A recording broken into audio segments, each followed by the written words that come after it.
हर हर महादेव। आज के आमादेर যাত্রা গির লায়ন সাফারি। এটা এশিয়াটিক লায়নদের একটা অভয়ারণ্য বলা যেতে পারে। সকালবেলা ঘুম থেকে উঠেই হোটেলের সামনে একটা জায়গাতে গরম গরম ফাফড়া ভাজছিল, আর দেরি না করে বাপ বেটা দোকানে ঢুকে গেলাম। গরম গরম ফাফড়া, গাঠিয়া আর জিলিপি, এটাই এখানকার ব্রেকফাস্ট। খুব সিম্পল, খুব সাধারণ, কিন্তু খুব প্রোটিনযুক্ত খাবার এখানকার ব্রেকফাস্ট। কিন্তু এইসব তো আমরা সহজে খেতে পারি না। যাই হোক, কোনো রকমে চালিয়ে দিলাম। এরপরে আমরা রওনা দিলাম শাসনগীরের দিকে। আমাদের আজকে লায়ন সাফারি বুক করা আছে, আমার আর আমার ছেলে। তো এখান থেকে আমাদের গুগল ম্যাপ হিসাবে 160 কিলোমিটার দেখাচ্ছে। রাস্তায় যেতে যেতে অনেক গ্রামের মধ্যে, রাস্তার মধ্যে প্রচুর গরু, মহিষ এইসব দেখতে দেখতে যাচ্ছিলাম। রাত্রিবেলায় ভাবনগরে যখন পৌঁছেছিলাম সুরাত থেকে আরও ফেরি করে, তখন প্রায় মধ্যরাত্রি। লাস্ট যে 10-12 কিলোমিটার বাইক চালানো হয়েছে, সেটা পোর্ট থেকে ভাবনগর শহরে, সেই রাস্তাটা সাংঘাতিক খারাপ ছিল, আর সাথে প্রচুর বড় বড় ট্রাক, অন্ধকার নিকষ রাস্তা। কিছুক্ষণের মধ্যেই আমরা গির ফরেস্টের গেটে পৌঁছে গেলাম। খুব ভালো লাগছিল যে আমরা অনেক তাড়াতাড়ি পৌঁছে গেছি। তারপরেই শুরু হলো আসল টুইস্ট। আমরা যখন গিয়ে কাউন্টারে জিজ্ঞাসা করলাম যে আমরা গির ফরেস্টে এসে গেছি, তো আমরা আমাদের পাসগুলো দেখালাম, তখন উনি বললেন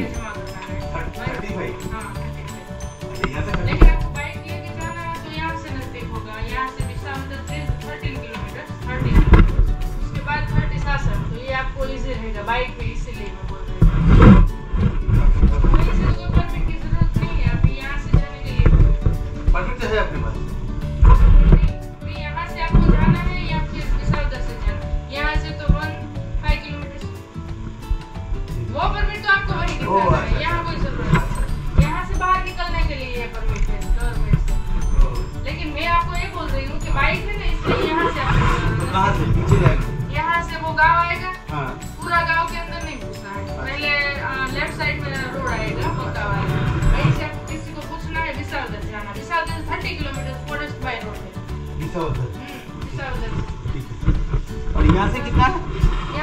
यहाँ से तो 85 किलोमीटर होगा, बहुत ज्यादा दूर। क्योंकि यहाँ से 35 किलोमीटर से आप ये चेक पोस्ट जमा कराएंगे, वहीं से आपको 55 किलोमीटर सासन पड़ेगा।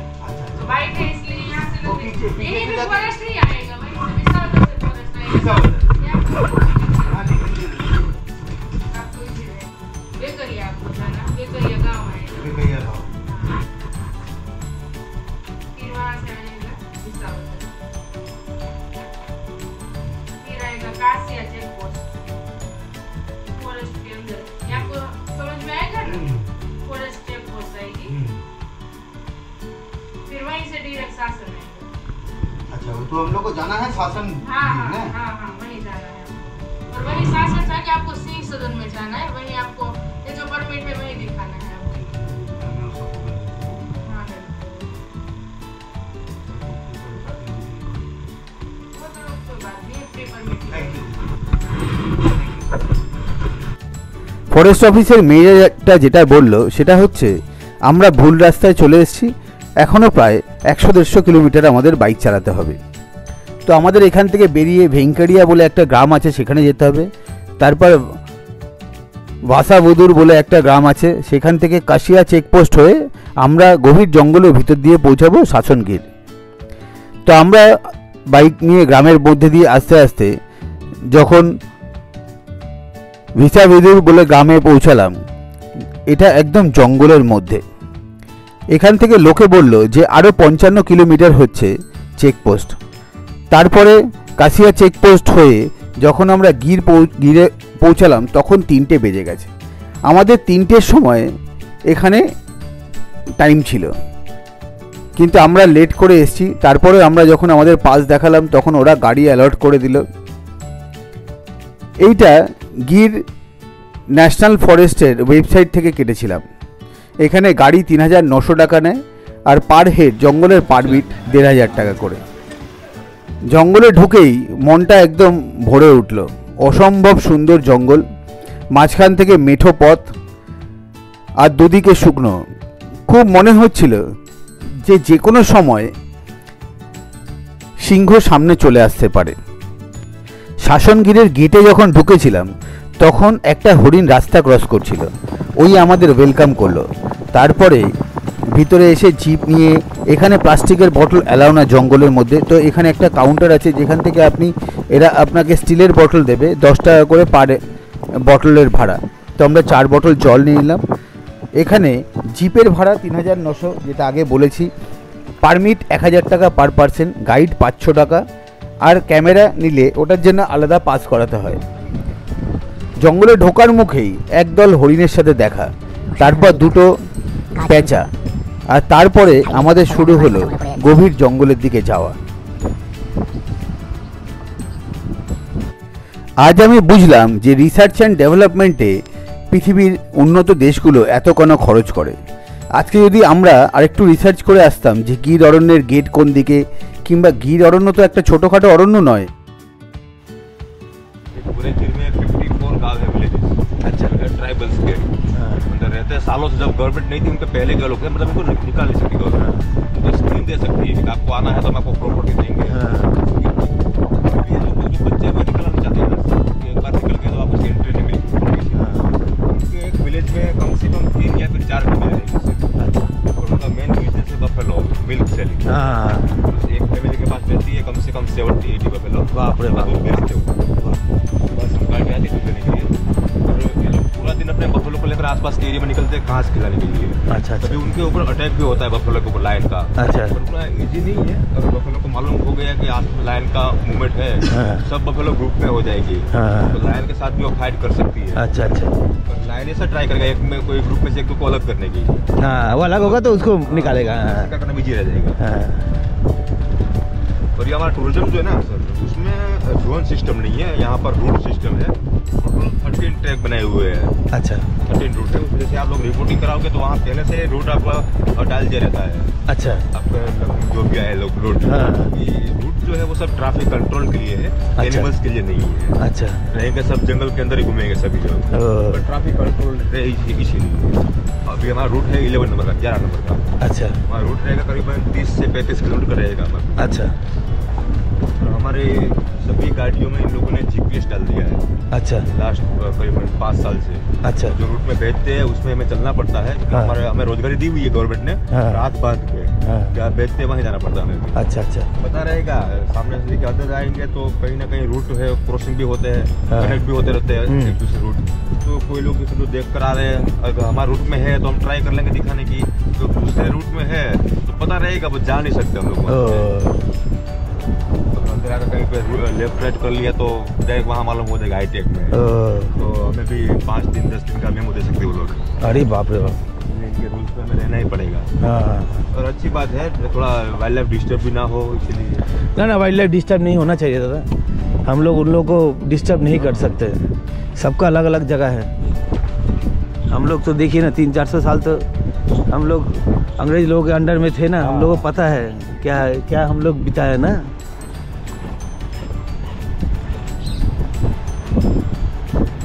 আজকে সব থেকে বেশি মনে রাইড করা হয়ে গিয়ে।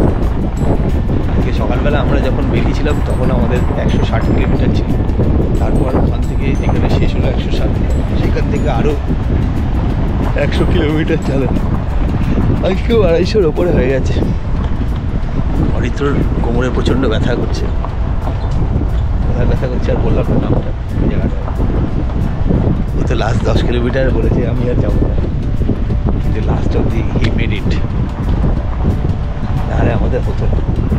আমরা 2:45-র সময়ও 11 কিলোমিটার দৌড়েছিলাম, 11 কিলোমিটার ল্যাপটাতে পুরো একদম চ্যাম্পিয়নদের মতো উঠলাম।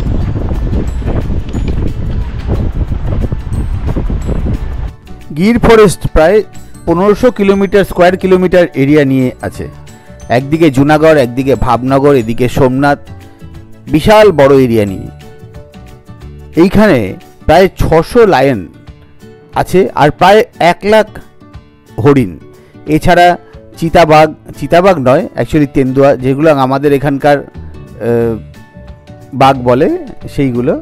হ্যাঁ, আর এটা আফ্রিকান লায়নদেরই সমান সমান সাইজ। ভারতবর্ষ থেকে প্রচুর লোক কেনিয়াতে যায় মাসাই মারা লায়ন দেখতে, কিন্তু আমাদের দেশের এই ট্যুরিস্ট এই জায়গাগুলো যদি আরেকটু ওপেন করে দেয় গভর্নমেন্ট থেকে, তাহলে খুব ভালো হয়। জঙ্গলে যেতে যেতে গাড়িগুলো দাঁড়াচ্ছিল এবং আমাদের যে গাইড আছেন সুরেন্দর ভাই, তিনি আমাদের জায়গা সম্বন্ধে অনেক কিছু বোঝাচ্ছিলেন। উনি বললেন 54টা এখানে গ্রাম আছে, যার মধ্যে কিছু কিছু গ্রাম অলরেডি এখান থেকে সরিয়ে দেওয়া হয়েছে, কিন্তু এখনও কিছু গ্রাম রয়েছে। গির অরণ্যের গরু খুব ফেমাস, গির কাউ বলে। আমুলও যে দুধ কোম্পানি আছে, এটা পৃথিবীর সবথেকে বড় দুধ কোম্পানি, সেটাও কিন্তু গুজরাট থেকে। এইখানে জঙ্গলের মধ্যেই গ্রামগুলো সিংহের সাথে মানুষের সহাবস্থান। মাঝে মাঝে সিংহগুলো গ্রামের গরুগুলো নিয়ে নেয়। রাস্তায় যেতে যেতে আমরা কতগুলো অ্যান্টিলোপ দেখলাম। হিমাচল উত্তরাখণ্ড মে দাদা এগুলোকে খুব ইন্টারেস্টিংভাবে দেখাচ্ছিল এবং জঙ্গলের সহজ যে পদ্ধতি সেটা জানতে পেরে খুব ভালো লাগলো। এইখানে জঙ্গলের মধ্যে গাইডদের মোবাইল ফোন অ্যালাউ নেই, কেন? ওরা যাতে এই ফরেস্টের জন্তু জানোয়ারদের না ডিস্টার্ব করতে পারে। पूरा कंट्रोल में ले लिया गवर्नमेंट ने। परमिट भी लिमिट में। पूरा दिन में 3 स्लॉट है यहाँ पे, मॉर्निंग में 6:30, सेकंड 9:30 और इवनिंग में 3 बजे वाली। तीनों स्लॉट में परमिट जो है वो लिमिट में रख दी है। एक टाइम में ओनली 50 गाड़ी को भेजेंगे ओनली। अच्छा। पूरे दिन की 150 गाड़ी, 150 गाड़ी, उनसे ऊपर नहीं। अच्छा। और यहाँ पर जो भी हमें मिलती है परमिशन, एक तो फॉरेस्ट घूमने की, हमें यहाँ पर कोई भी एनिमल्स की हमें गारंटी नहीं मिलती, क्योंकि हम जो घूम रहे हैं पूरा एक नेचुरल पार्क है, पता नहीं कहाँ से क्या मिल जाए। ये सभी लोग आते हैं यहाँ अपना लक आजमाने के लिए। तो समझो किसी को यहाँ पर परमिट नहीं मिला या तो फिर लायन स्पॉटिंग नहीं हुआ है, तो वो लोग नाराज ना हो, उनके लिए भी एक ऑप्शन रखा हुआ है। यहाँ शासन से 12 किलोमीटर दूर है, 12 किलोमीटर, देवलिया सफारी पार्क। अच्छा। तो एक नेचुरल को आर्टिफिशियल में कन्वर्ट किया हुआ जंगल है। अच्छा, वहाँ पे 15 किलोमीटर के एरिया को क्लोज कर दिया, फेंसिंग लगा दी है। उनके अंदर सब एनिमल्स है, वहाँ पे लायन, लेपर्ड सब, इनका वहाँ पर डेली स्पॉटिंग होता है। अच्छा। साइटिंग आप कभी भी जाओ, दिन में सुबह शाम या फिर 1 साल बाद कंटिन्यू वहाँ मिलेगा। अच्छा अच्छा, मतलब वो तो आर्टिफिशियल है, वहाँ पे रखा हुआ है, वही जगह के अंदर घूमता है तो वो खो नहीं जाता है। बाहर जा सकते हो, बाहर नहीं जाता है। वहाँ पर 2 ऑप्शन है, बस सफर भी होती है एंड जीप सफर भी होती है। अच्छा अच्छा। पर हमारी तरह ओपन कुछ भी नहीं, बस टिकट और जीप भी पूरा केज वाला। देखा वो देवलिया भी नहीं, हमको वहाँ पे जाने के लिए बोला है। वहाँ पे खाना एक तो ढाबा है, बोला बहुत अच्छा है। तो वहाँ पे बोला, वहाँ पे धनिया वाला छाछ और वहाँ पे जाके खाना खा गया। कुछ चाचा जी नाम बोला हमको नाम दिया मेरा एक दोस्त ने। वहाँ पे जाएंगे देवरिया, आप एकदम नाम सही बोले, यहाँ से 12 किलोमीटर। आज तो नहीं हो सकता। नहीं, आज नहीं होगा। हम लोग तो आज रात को यहाँ पे एक तो होटल बुक किए हैं, तो वहाँ पे रात को ठहरेंगे। कल मेरे पास सुबह को थोड़ा टाइम है, तो उसमें हम एक तो वो जो गंगेश्वर महादेव का टेम्पल है ना, एक तो गंगेश्वर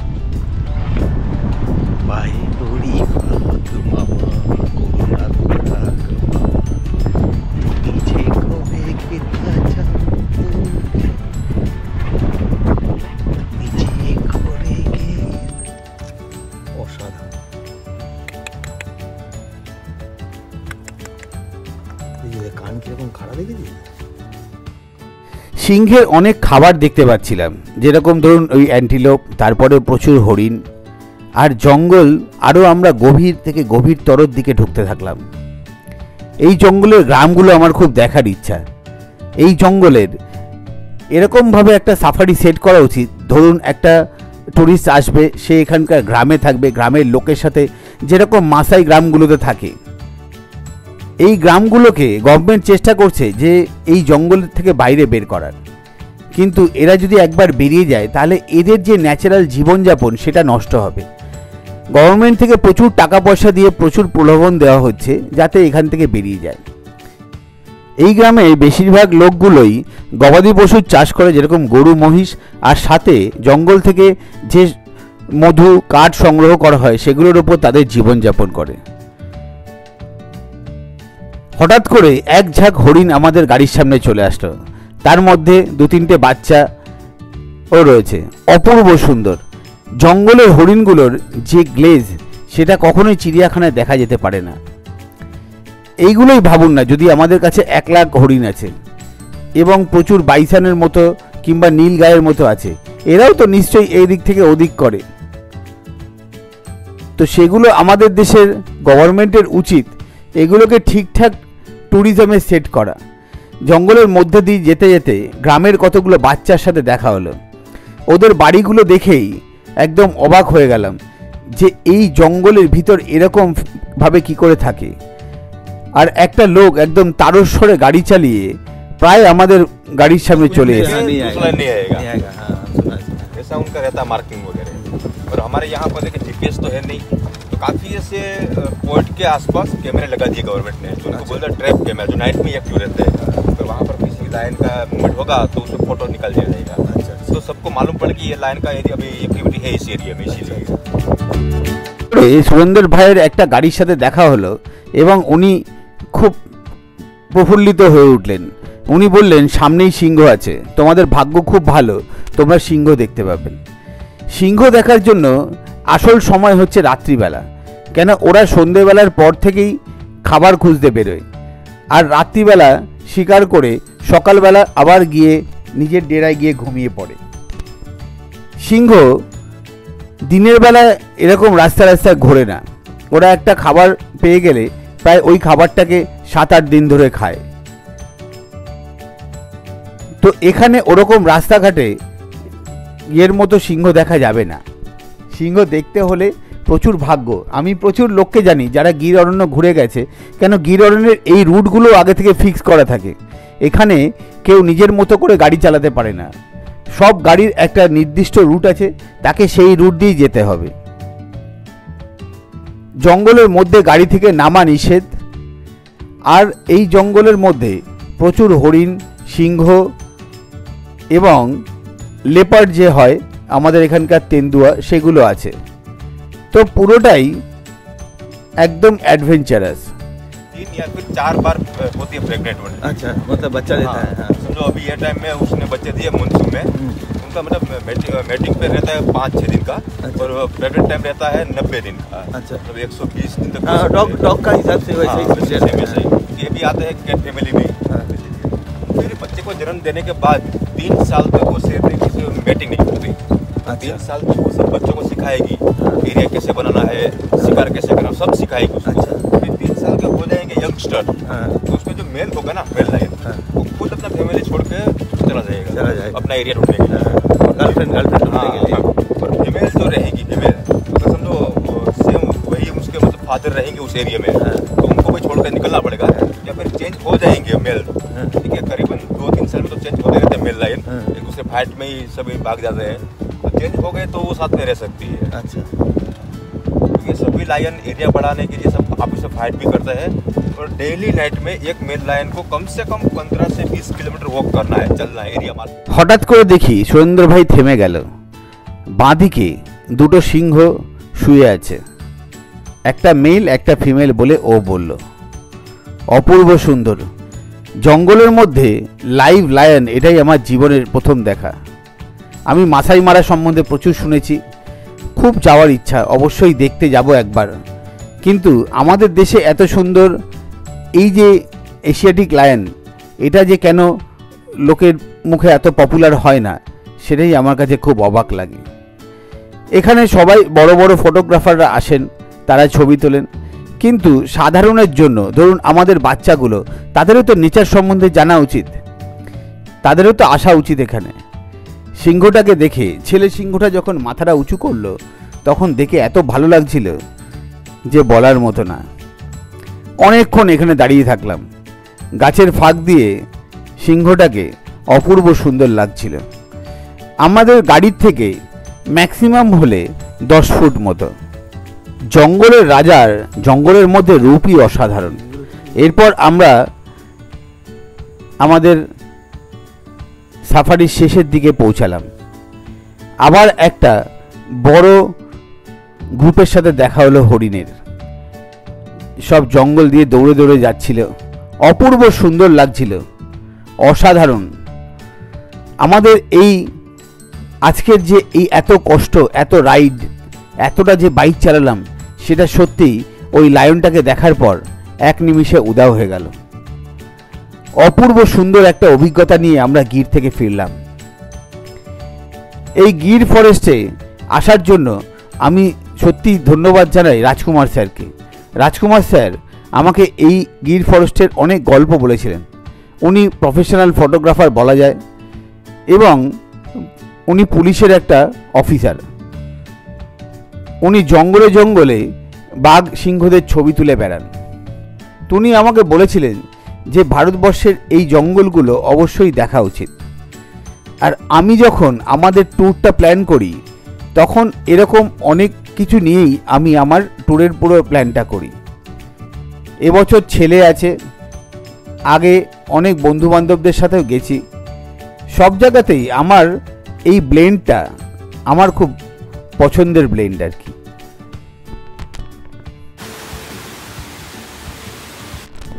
অসম্ভব সুন্দর একটা অভিজ্ঞতা নিয়ে আমরা গির ফরেস্ট থেকে বেরোতে লাগলাম।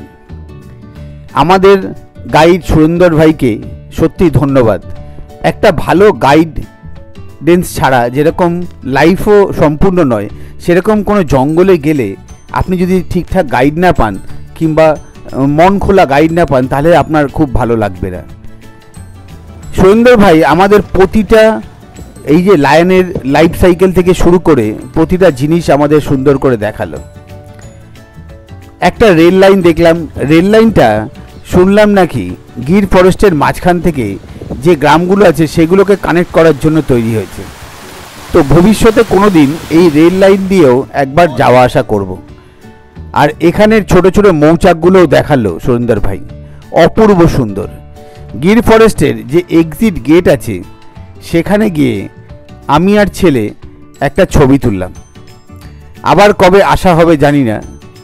জঙ্গলের ভেতরে নামা যদিও নিষেধ, তবুও টুক করে নেমে একটু বনকুল পেরে নিয়েছিলাম।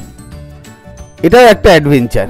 অপূর্ব সুন্দর বাপ ছেলের এই জঙ্গল সাফারিটা সারা জীবন মনে থাকবে। এইবার আমাদের হোটেল খুঁজতে হবে। আমরা জানি না এখানে কোথায় থাকা হবে, কিন্তু অনেকগুলো হোটেল অপশান আছে, তার মধ্যে থেকে একটা খুঁজে নেব। কাল আমরা এখান থেকে রওনা দেবো সোমনাথের দিকে। অসম্ভব সুন্দর একটা অভিজ্ঞতা নিয়ে আমরা রওনা দিলাম হোটেলের দিকে।